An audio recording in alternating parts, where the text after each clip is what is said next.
Surely within us everyone desires a life that is abundant and financially peaceful. Jesus, through his loving teachings, did not teach us to reject money, but to change our perspective and attitude towards it. Attracting prosperity does not come from worry or chasing, but originates from an open soul and a steadfast faith. Think about the law of sowing and reaping. When you give generously, not just wealth, but also time, kindness, and help, you are planting seeds of abundance. That positive energy and gratitude will automatically open the flow of blessings. And money is just one of its manifestations. Do not worry too much about what to eat or wear tomorrow, because the Father in heaven cares for every small creature. When we place our trust in his provision and prioritize living righteously and kindly, other material needs will naturally be given. The flow of prosperity always finds those with grateful hearts and hands ready to give. As he taught, "But seek first the kingdom of God and his righteousness, and all these things will be added to you." Continuing the flow of emotions and reflections from the previous passage, let us delve deeper into the vibrant philosophies that Jesus imparted. These are not dry formulas for getting rich, but paths to open the soul to receive the true prosperity that God desires to grant to each of his children. It is a journey from abandoning the fear of lack to entering into the trust of abundance, transforming how we see, use, and attract money according to a much more sacred and mysterious law. Below are the philosophies of prosperity drawn from his very teachings and stories during his time on earth. 1. Prioritize seeking the kingdom of heaven first. All other things will be given afterward. This is the foundational law of all prosperity. When we focus our minds and energy on living righteously, serving, and connecting with the truth, we align ourselves with the infinite flow of the universe. Material abundance at this point is not a goal to be pursued, but the inevitable result of a life lived with purpose and meaning. On the shore of the Sea of Galilee, Peter was anxiously mending his torn net after a fruitless night. He lamented to Jesus, "Master, we worked hard all night and caught nothing. Our families will soon go hungry." Jesus placed a hand on his shoulder and said, "Peter, you worry about today's catch, but I want you to become a fisher of men. Put your trust in the Father in heaven first. Care for your soul and the souls of those around you. You see, when you help a soul find light, that joy is greater than any catch of fish." Immediately after, he told him to go out to sea and cast his net again. This time, the net was so heavy with fish it almost tore apart. 2. Gratitude is the seed of multiplication. Prosperity cannot sprout in the soil of complaint and lack. Gratitude, even for the smallest things, is an affirmation of faith that I am already abundant. This energy of appreciation has the power to miraculously attract and multiply what you already have. Before a crowd of over 5,000 hungry people, the apostles only found 5 loaves and 2 fish. Andrew said worriedly, "Master, what is this among so many?" Jesus did not complain. He took the basket of loaves and fish, looked up to heaven, and gave thanks to the Father for what he had in hand, however little.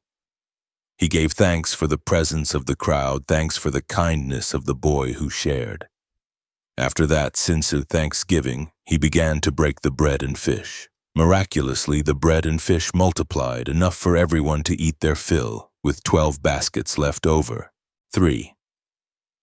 Giving is the best way to receive. When you hold tightly to your wealth for fear of losing it, you also close the door to receiving new things. The act of giving selflessly demonstrates a deep trust in infinite provision. You become a conduit for blessings and for the flow to pass through you. You cannot be a dam holding it back. In the temple courtyard, Jesus sat watching people put money into the offering box. The wealthy put in much gold, the sound of metal clinking. Then a poor widow came and put in 2 small coins worth almost nothing.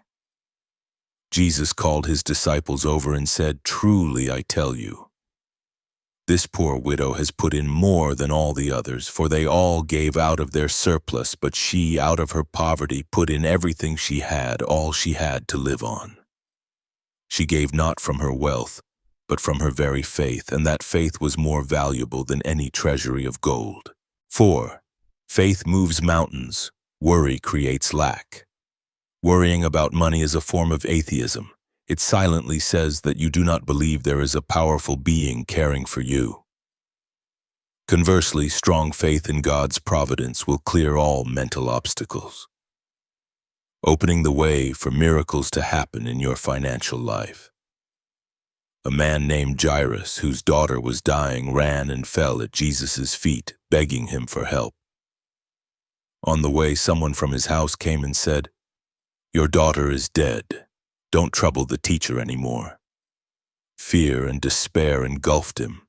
Jesus turned, looked Jairus straight in the eye, and said one thing: "Don't be afraid. Just believe." Those words were like a current of energy, calming all worry. When they arrived at the house, he brought the girl back to life. Faith, even as small as a mustard seed, conquered both death and the most extreme lack. 5. Be a faithful and wise steward. Everything we have, from money, talents to time, is not truly ours but entrusted to us by God. How you manage and multiply what you have today will determine if you are entrusted with more in the future. Prosperity finds those who appreciate and wisely use small resources. Jesus told his disciples the parable of the talents. A master going on a journey gave his servants talents according to their abilities. The one who received 5 talents gained 5 more. The one who received 2 talents also gained 2 more. But the one who received 1 talent went and buried it out of fear. When the master returned, he praised the first 2. "Well done, good and faithful servant. You have been faithful with a few things. I will put you in charge of many things. Come and share your master's happiness." But the other was rebuked and his talent taken away. Money and opportunities will be given to those who know how to act and make them grow. 6. Forgiveness releases blocked energy. Resentment, blame, or feeling like a victim creates a wall of negative energy, blocking the flow of good things to you. When you forgive others and yourself, you are breaking invisible chains, allowing the energy of healing and prosperity to flow again. Peter came to Jesus and asked, "Lord, how many times shall I forgive my brother when he sins against me? Up to 7 times. Jesus answered, "I tell you, not 7 times, but 77 times. He explained that if we do not forgive others their small debts, how can our Father in heaven forgive us our great debts? Holding on to bitterness is like drinking poison and expecting the other person to die. It only harms your own soul and blocks all your blessings. 7. Work with purpose and love. Work is not just a means of livelihood, but also a way to express your God-given talents and serve the community. When you work with all your love, passion, and a servant's heart, your work creates exceptional value. And when you create value, money will naturally find its way to you as a worthy reward. As a young man in Nazareth, Jesus worked as a carpenter with his foster father, Joseph. One day, a poor woman came to order a small stool. She didn't have much money, only a few coins. Jesus did not refuse. He made the stool with all care and meticulousness, choosing the best wood, sanding it smooth. When delivering the stool, he said, "This stool was made not just for sitting, but to support tiredness. May you find peaceful rest." The woman was deeply moved. Word spread, and soon everyone wanted to order wooden items from the carpenter with a heart, not because of the cheap price, but because every product contained sincere love and care. 8. Understand what true wealth is. If you let money and material possessions become your master, you will forever be an anxious slave. True wealth is not in your account balance, but in the peace of your soul, the richness of your relationships, and the freedom from attachment to worldly possessions. A rich young man ran to Jesus and asked, "Good teacher, what must I do to inherit eternal life?" He affirmed he had kept all the commandments since he was young. Jesus looked at him with love and said, "One thing you lack. Go, sell everything you have and give to the poor, and you will have treasure in heaven. Then come, follow me." Hearing this, the man's face fell, and he went away sad because he had great wealth. He did not realize that the freedom to follow the truth was the greatest treasure, not the possessions that were holding him back. 9. Ask in faith, and you shall receive. Prayer is not a wish list sent to God, but a sincere and trusting dialogue. When you ask for something, believe that you have already received it. This belief will activate the divine law of attraction, turning the invisible in your mind into the visible in reality. On the way to Jerusalem, 2 blind men were begging by the roadside. Hearing that Jesus was passing by, they shouted, "But Lord, Son of David, have mercy on us!" The crowd rebuked them, telling them to be quiet, but they shouted all the louder. Jesus stopped, called them over, and asked a very clear question. "What do you want me to do for you?" He wanted them to define their desire clearly. They said, "Lord, we want our sight." Jesus had compassion on them, touched their eyes, and said, "Your faith has healed you." Immediately they could see. Ask specifically and trust completely. 10. Live fully in the present. Do not worry about tomorrow. Prosperity does not exist in the past or the future. It can only be experienced in this very moment. When you worry about tomorrow, you are wasting today's energy and missing the blessings that are right in front of you. Trust that just as the birds of the air do not sow or reap, and the lilies of the field do not spin, the Father in heaven always knows what you need each day. After the Sermon on the Mount, a disciple came to Jesus privately. "Teacher, your words are wonderful, but how can we not worry? I have to worry about my wife and children, the coming harvest, my debts." Jesus pointed to the wildflowers blooming brightly in the sun and said, "See the lilies of the field. Even King Solomon in all his splendor was not dressed like one of these. If that is how God clothes the grass of the field, which is here today and tomorrow is thrown into the fire, will he not much more clothe you, O you of little faith? Therefore do not worry about tomorrow. Tomorrow will worry about itself. Each day has enough trouble of its own." The peace of living fully in the present is the greatest wealth. We will continue this journey of exploring the mysterious flow of prosperity, delving deeper into the timeless teachings of Jesus. Each of the following philosophies is a precious gem, illuminating another aspect of abundance, helping us remove the clouds of anxiety and prejudice, so that the light of divine prosperity can shine into our lives. 11. Act immediately upon receiving guidance, even if it seems illogical. The human mind is often limited by what it already knows and considers reasonable. But prosperity from God often comes through unexpected paths, ideas that flash through and seem strange. Trusting and acting on the divine prompting within, even without seeing the clear result, is the key to witnessing the miracles of provision. At the wedding in Cana, the wine ran out, a great embarrassment for the host. Mother Mary, with absolute faith, went to the servants and said, "Do whatever he tells you." Jesus then told them to fill 6 stone water jars used for purification with water. A servant named Levi whispered to his friend, "Why water? They need wine." The other shrugged but did as he was told. Jesus did not explain. He just said, "Now draw some out and take it to the master of the banquet." When the master tasted the water that had turned into fine wine, he was astonished. Levi and the other servants looked at each other. They understood that the miracle only happened when they dared to act on an instruction that seemed illogical. 12. Plant in the fertile soil of your mind. Your mind is the soil that determines every harvest in your life. A mind barren with doubt, rocky with inflexibility, or full of the weeds of anxiety cannot produce good fruit. Cleanse and nurture the garden of your mind with thoughts of trust, gratitude, and infinite possibility, and every seed you plant will yield 100-fold. When Jesus told the parable of the sower, a farmer listening asked, "Teacher, how do I know what kind of soil I have?" Jesus smiled, pointed to the man's head and heart, and said, "The soil is not out there, it's in here." Every morning when you wake up, if you think, "Today is another difficult day," you are sowing seeds on the path. If you hear a good idea but say, "I can't do that," you are sowing on rocky ground.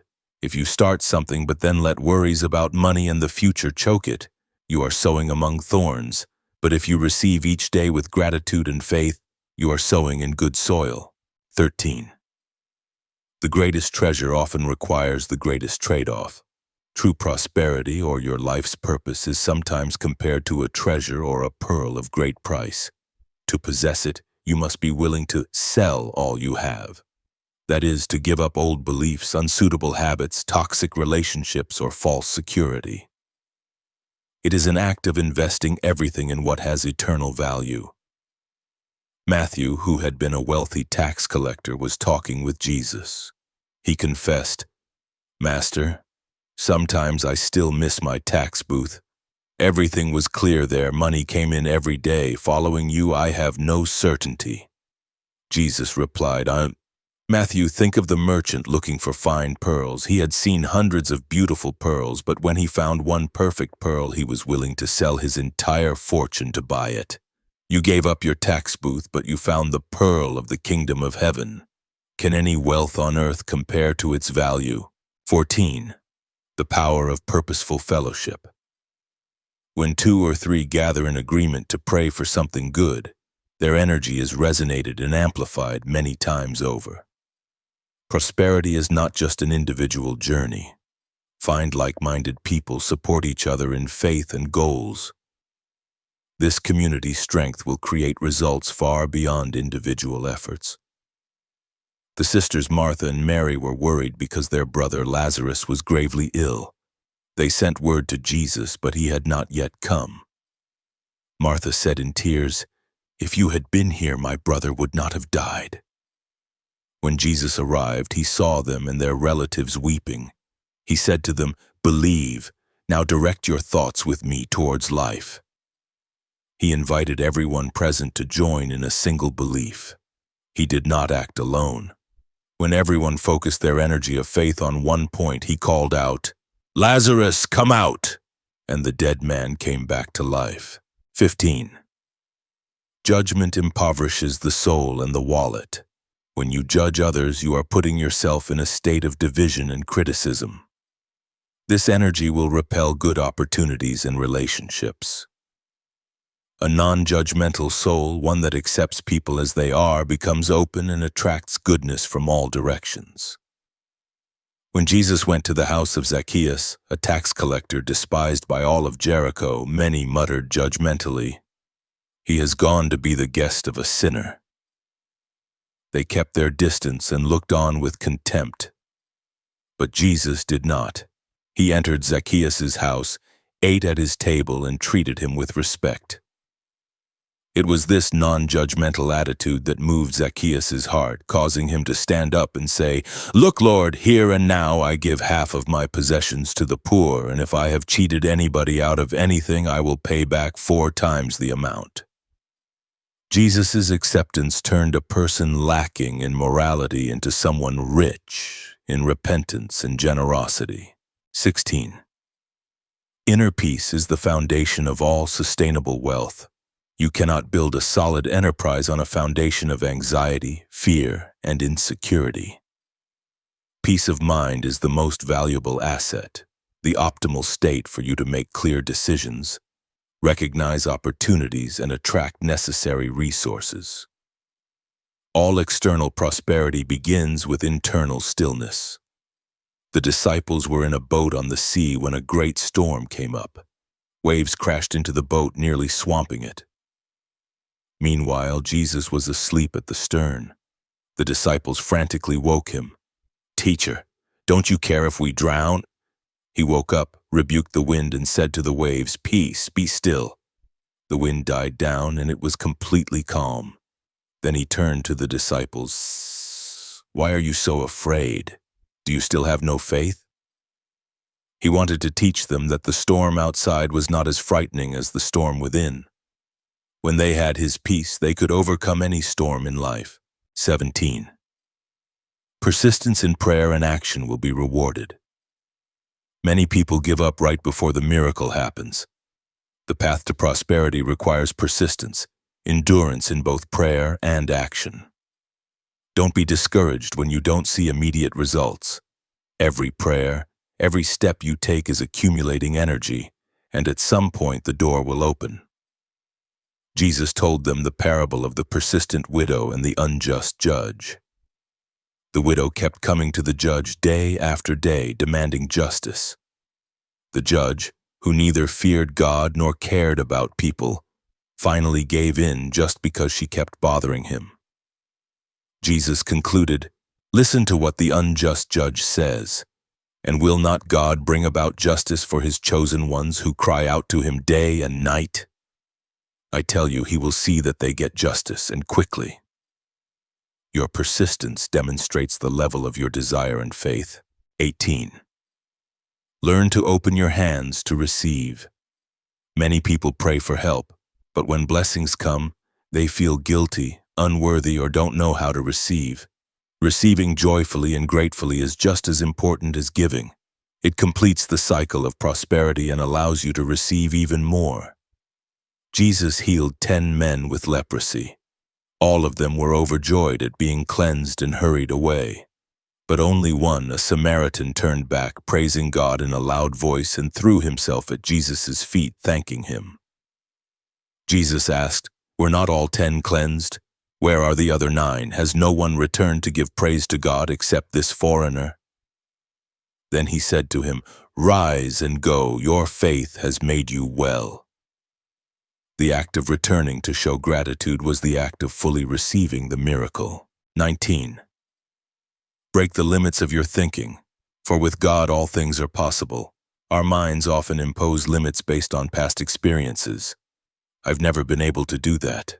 No one in my family is rich. Jesus always challenged these limits.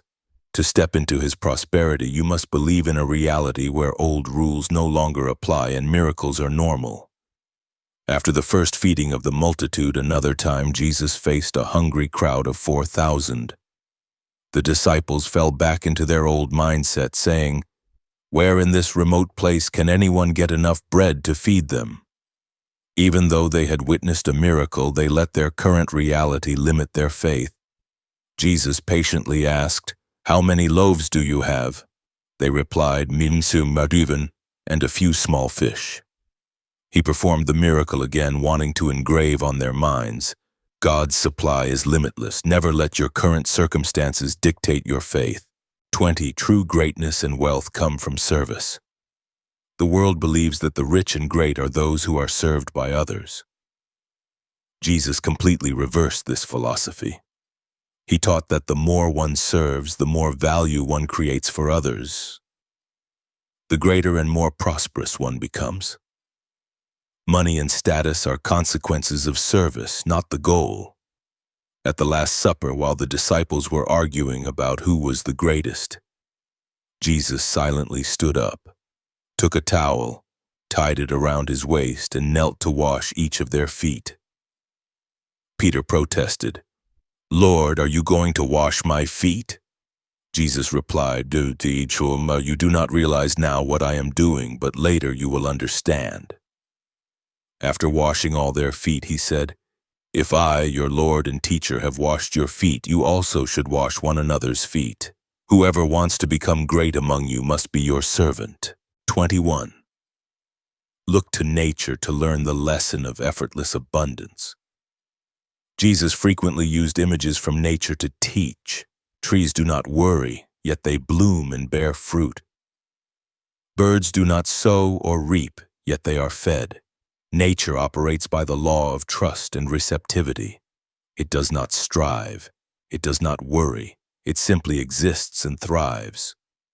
Learn from that serenity. A woman named Sarah lived in constant anxiety. She came to Jesus and lamented, "Teacher, I work so hard but still don't have enough. I worry about tomorrow, about my children. Worry gnaws at me every day." Jesus led her to a field of flowers where thousands of lilies were blooming. He asked, "Do you see?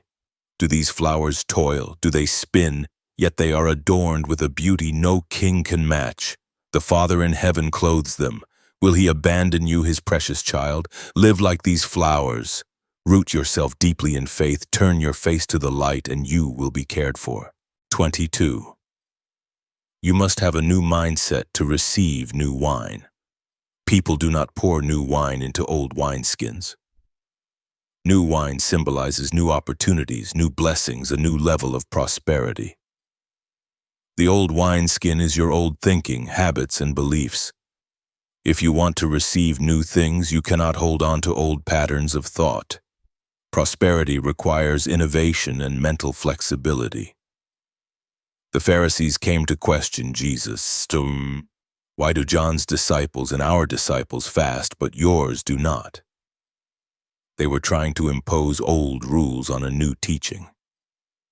Jesus replied, "No one sews a patch of new cloth on an old garment, nor do people pour new wine into old wineskins. If they do, the skins will burst, the wine will run out, and the wineskins will be ruined." He meant that the new way he brought could not be contained within the rigid laws and mindsets of the past. To receive the freedom and abundance of the kingdom, they had to change their wineskin of thinking. 23. Your words have the power to create or destroy. For by your words you will be acquitted, and by your words you will be condemned. Words are not just sounds, they are energy released. When you constantly talk about lack, sickness, and difficulty, you are watering those seeds to grow. When you speak words of faith, abundance, and gratitude, you are creating a prosperous reality. On the way back from Bethany, Jesus saw a fig tree that had only leaves and no fruit. He said to it, "May no one ever eat fruit from you again." The disciples heard it. The next morning, as they passed by, they saw the fig tree withered from the roots. Peter, amazed, said, "Rabbi, look, the fig tree you cursed has withered." Jesus used this opportunity to teach them, "Have faith in God. Whatever you ask for in prayer, believe that you have received it, and it will be yours." The power in his words to the fig tree is the same power latent in everyone's words. 24. Investing in people is the most profitable investment. Jesus did not build temples or accumulate gold. His greatest investment was time, love, and teaching for 12 ordinary people. When you help, uplift, and empower others, you are creating a legacy and a network of blessings. The wealth of quality relationships will bring value far beyond money. James and John, two brothers, came to Jesus asking to sit one at his right and one at his left in his kingdom. They were thinking of power and status. Jesus told them, "Whoever wants to be first among you must be the slave of all." Then he turned to the other disciples and said, "I no longer call you servants, but friends. My investment is you. When you grow in love and truth, the kingdom of heaven spreads. There is no greater treasure than that." 25. The purity of your intention determines everything. The eye is the lamp of the body. If your eyes are healthy, your whole body will be full of light, but if your eyes are unhealthy, your whole body will be full of darkness. The eye here is your intention, your deep-seated motive. If you seek prosperity with a pure intention, to care for your family, to help others, to fulfill the mission God gave you, then your path will be illuminated. If the motive is greed, selfishness, or a desire to show off, you will walk in the darkness of insecurity. When the sinful woman came to anoint Jesus with expensive perfume, Judas Iscariot grumbled, "Why wasn't this perfume sold and the money given to the poor? It was worth 300 denarii. Judas's eye was unhealthy because of his love for money, even though his words sounded righteous. But Jesus saw the pure eye of the woman. He said, "Leave her alone. She has done a beautiful thing to me." He looked at her intention of love, an intention more precious than the expensive jar of perfume. 26. Receive like a child. Unless you change and become like little children, you will never enter the kingdom of heaven. What are the characteristics of a child? They trust completely, live fully in the present, do not worry about the past or future, and receive every gift with pure joy without a trace of guilt or doubt. This is the ideal state of mind to receive boundless abundance from God. The disciples were preventing mothers from bringing their children to Jesus, but he called them over and said, "Let the little children come to me, and do not hinder them, for the kingdom of heaven belongs to such as these." Then he took a child in his arms and said to the disciples, "When a parent gives this child a piece of bread, he doesn't ask, 'Will there be bread tomorrow?' He simply receives it joyfully and eats. You too should receive the blessings the Father gives you each day with such a simple and trusting heart. 27. Know your own intrinsic value. Are not 2 sparrows sold for a penny? Yet not one of them will fall to the ground outside your Father's care. You are worth more than many sparrows. Lack often stems from a feeling of unworthiness.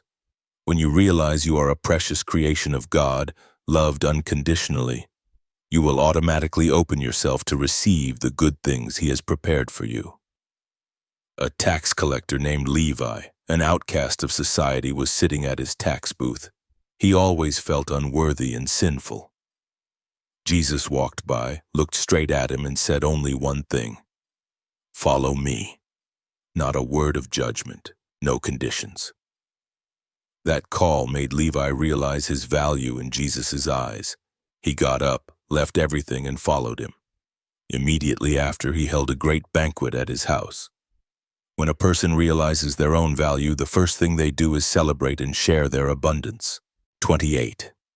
Don't be afraid to break the rules of the world. Jesus healed on the Sabbath, a taboo for the Jews. He ate with sinners, those considered unclean by society. The world has many rules and prejudices about who deserves to be wealthy and how one must become wealthy. But God's law operates on a higher level, beyond all human logic and limitations. When he went to the pool of Bethesda, Jesus saw a man who had been ill for 38 years, waiting for the water to be stirred. According to the usual rules, he had to get into the pool first to be healed, but he was too weak. Jesus broke that rule. He didn't need the pool. He simply asked him, "Do you want to get well?" and then commanded, "Get up, pick up your mat and walk." Immediately the man was cured. God's blessings are not limited by any human process or regulation. 29. Joy itself is a form of wealth. Jesus' first miracle was not healing or casting out demons, but turning water into wine at a wedding. This shows that God cares about people's joy and happy moments. A joyful, optimistic soul emits a high-frequency energy, attracting more joyful experiences, opportunities, and people into life. As people were enjoying the fine wine at the wedding in Cana, some of the more austere guests grumbled, "Why would a prophet attend such a noisy place? He should be in the temple praying." Hearing this, Jesus said to a disciple beside him, "The kingdom of heaven is not only about solemnity, but also about the joy of a wedding feast, the laughter of children, the dancing of couples, the gathering of family. All are reflections of heaven. Where there is true joy, there is the presence of God." 30. The ultimate wealth is eternal life. This is the philosophy that puts everything else in its proper place. What good is it for someone to gain the whole world yet forfeit their soul? All material wealth in this world is temporary. To pursue it and lose one's peace, integrity, and relationship with God is a losing exchange. Use worldly prosperity as a tool to accumulate treasures in heaven, which are acts of love, charity, and faith, values that will last forever. When Jesus spoke of how hard it is for the rich to enter the kingdom of heaven, the disciples were amazed and asked, "Who then can be saved?" Jesus looked at them and said, "It is easier for a camel to go through the eye of a needle than for someone who is rich to enter the kingdom of God." But this does not mean wealth is evil. The issue is where your heart is. If your treasure is on earth, your heart will be there also. But if you use earthly wealth to create treasure in heaven, by helping the orphan and the widow, then when you leave this world, you will enter an eternal wealth beyond compare. The way of Jesus is the way of the abundant life, and each of his teachings holds keys to help us unlock that infinite potential. Let us walk on together from Philosophies 31 to 50 to discover more divine laws of holistic prosperity. 31. Recognize what your harvest season is. The harvest is plentiful, but the workers are few. The opportunity to receive prosperity is always around us, like a field of ripe grain. However, many people do not recognize it or are not willing to put in the effort to reap. Pray for discerning eyes to see the opportunities God has prepared and the courage to act. Jesus and his disciples were passing through a region of Samaria. The disciples were hesitant because of the rivalry between the two peoples. But after talking with the woman at Jacob's well, Jesus said to them, "You say, 4 more months and then the harvest. But I tell you, open your eyes and look at the fields. They are ripe for harvest." He wanted them to see that the harvest of souls and opportunities to serve was right in front of them, in the very place they least expected. Don't be limited by prejudice. See your field. 32. Don't let familiarity make you despise blessings. When Jesus taught in his hometown of Nazareth, the people did not accept him. They said, "Isn't this the carpenter's son, Joseph?" Familiarity blinded them to the divinity in him. Sometimes the biggest opportunities, the best teachers, or the million-dollar ideas are right beside you in such ordinary forms that you accidentally overlook them. A potter named Amos, who lived in the same village as Jesus, complained that his work was boring. He told Jesus, "If only I were in a big city, I could learn new techniques and become rich. In this backwater village, I'm just a lowly potter." Jesus picked up a lump of clay from the ground, rolled it in his palm, and said, "Amos, do you see this clay? People step on it every day, but in the hands of a skilled potter, it can become a precious vase. The problem is not where you live, but whether you see the extraordinary value in the familiar things around you." 33. A connection in faith releases the flow of healing. The woman who had been bleeding for 12 years only needed to touch the hem of Jesus' garment to be healed. Prosperity doesn't just come from hard work. It also comes from connection, an act of reaching out in faith.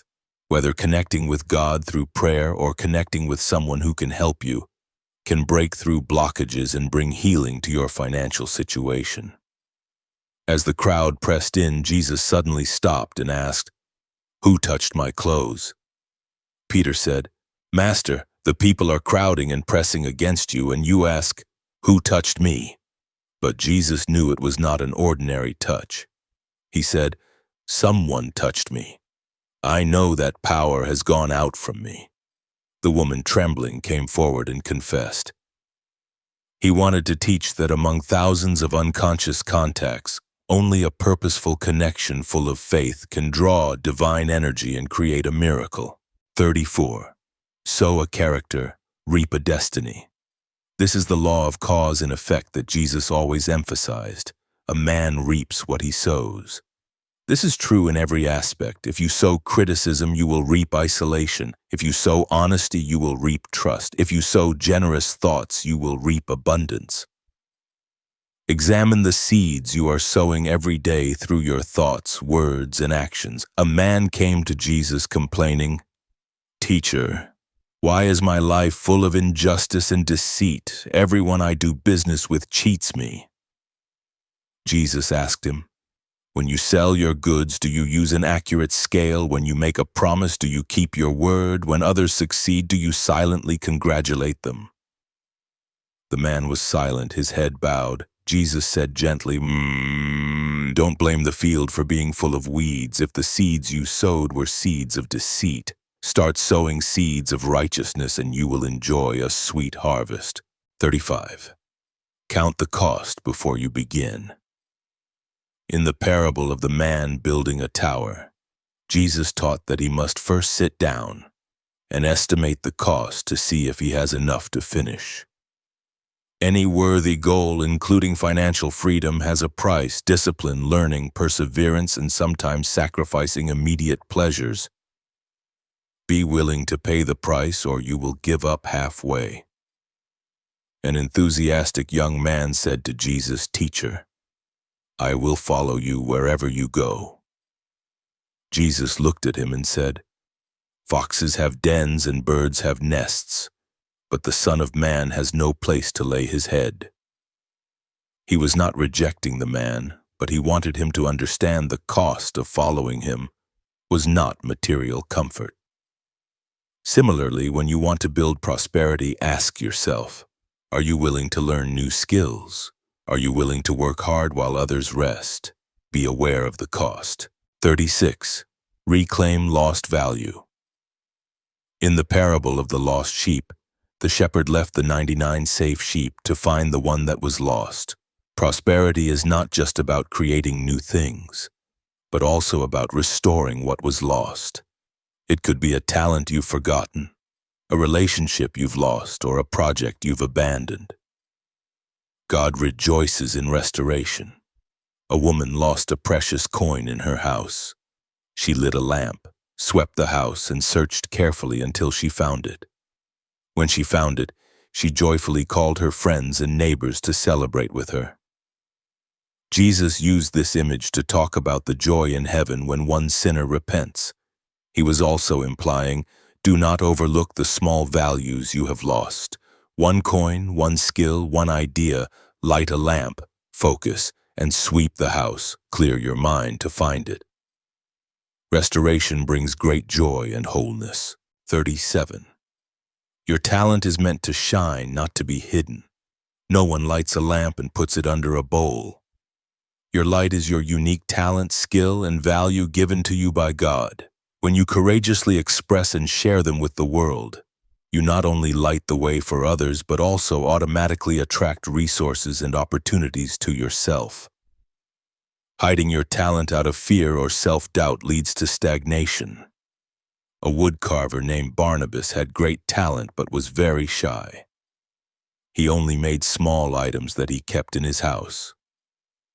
Jesus visited and saw a beautiful sculpture hidden under the bed. He asked, "Why do you hide such beauty in the darkness?"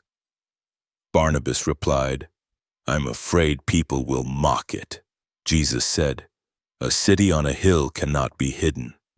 Neither can your talent. Do not be afraid. Let your light shine before others that they may see your good deeds." 38. The outer result reflects the inner root. A tree is recognized by its fruit. Your external situation, your health, finances, relationships, is the fruit born from the tree within. Your character, beliefs, and thought systems. To change the fruit, painting over it is useless. You must care for the root. A group of people was arguing about doctrine. They asked Jesus how to distinguish true prophets from false ones. He replied, "A good tree bears good fruit, but a bad tree bears bad fruit. A good tree cannot bear bad fruit, and a bad tree cannot bear good fruit. Thus, by their fruit you will recognize them." This teaching applies perfectly to prosperity. Instead of chasing the fruit, money, success, focus on cultivating the tree. Integrity, gratitude, wisdom, and good fruit will naturally appear. 39. Be as shrewd as snakes and as innocent as doves. To live prosperously in this world, you need both qualities.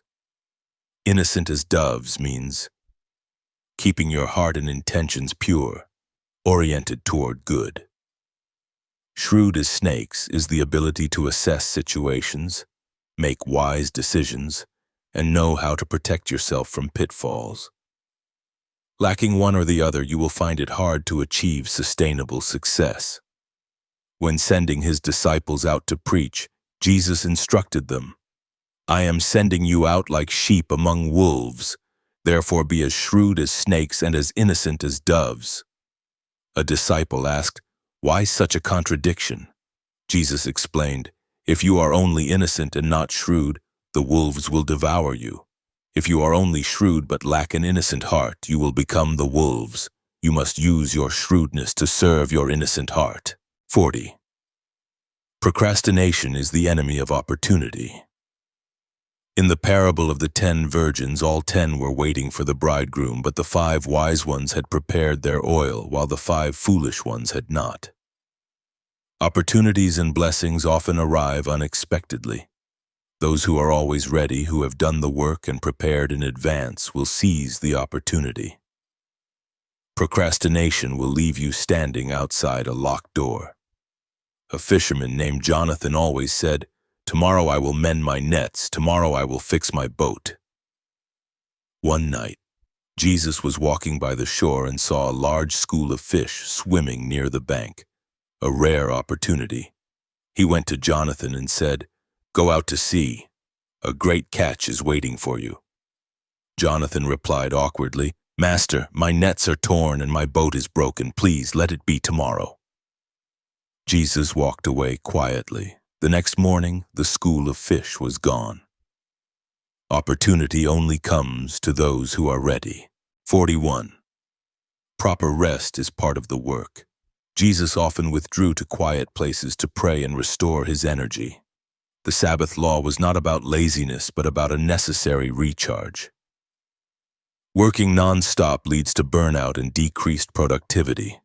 True prosperity and creativity flow from a rested mind and a connected soul. After a tiring preaching tour, the apostles returned and eagerly reported all they had done. Seeing they were exhausted and didn't even have time to eat, Jesus said, "Come with me by yourselves to a quiet place and get some rest." A few of them protested eagerly, "But teacher, there are so many people waiting to be healed." Jesus replied, "A bow always strung will break. A worker who does not sharpen his axe will waste his strength. Resting in the Father is not stopping, it is preparing to do the work better." 42. Build your foundation on the rock of integrity. The parable of the man who built his house on the rock and the man who built on sand is a foundational lesson for sustainable prosperity. Building your career and finances on sand, on tricks, deceit, and fleeting trends, will lead to collapse when the storms come. Only the rock foundation of integrity, true value, and solid principles can endure. 2 builder brothers, one named Caleb and the other Silas, came to hear Jesus preach. Afterward, Caleb decided to build his house on a solid rock foundation, even though it took much effort to dig. Silas mocked him, choosing a flat, sandy spot by a stream to build quickly. Silas told Caleb, "You are foolish. My house will be finished first, and I will be earning money sooner." Jesus passed by and said to them, "Sunny weather proves nothing. Only when the rains come down, the streams rise, and the winds blow and beat against that house, will we know which one will stand." 43. True wealth is often found in simplicity. Jesus praised those who were poor in spirit. This does not mean material poverty, but a state of non-attachment, of not being owned by possessions, a humble soul. A simple life, free from the clutter of excessive desires, often brings deeper peace and wealth. A wealthy merchant came to show Jesus his collection of precious pottery. He said, "Teacher, I have everything, but my heart is still restless." Jesus pointed to a shepherd sitting under a tree, happily eating a piece of bread and drinking water from a simple wooden bowl. He said, "You have many things, but those things own you. That shepherd has only one bowl, but he possesses peace and joy. Be the master of your possessions, not their slave. 44. You always have the power to choose your path. Jesus always presented choices, the narrow gate and the wide gate, building on rock or on sand. You are not a victim of circumstances. God has given you the freedom to choose your thoughts, words, and actions. It is these daily choices that are, step by step, creating your financial reality in your life. When Jesus spoke of entering the kingdom through the narrow gate, someone asked, "The gate is so narrow, how can we enter?" Jesus replied, "The wide gate is easy to walk, but it leads to destruction. The narrow gate requires effort to enter. But every day you stand before a choice. When you choose to forgive instead of resent, you are walking through the narrow gate. When you choose honesty over deceit, you are walking through the narrow gate. The path does not walk itself. You choose to walk on it." 45. Let the past bury its own. When a disciple asked to go and bury his father before following him, Jesus said a seemingly harsh sentence, "Let the dead bury their own dead."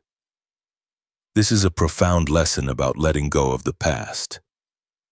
Do not let the failures, regrets, and resentments of the past hold you back from the prosperous life that is calling in the present. Focus your energy on the living opportunities right in front of you. Mary Magdalene, after being helped by Jesus, often agonized over her sinful past. One day she wept and said to him, "I am not worthy to follow you. My past is too stained." Jesus picked up a seed and said, "Mary, look at this seed. It must be buried in the earth. It must die to its old self, for new life to spring up. Your past is the same. Bury it and live for the beautiful sprout you are becoming today." 46. You have been given authority to master your life. After his resurrection, Jesus told his disciples, "All authority in heaven and on earth has been given to me. Therefore go." In doing so, he delegated that authority to them. We are co-creators with God. We have the power to command the mountain of difficulty in our lives to move.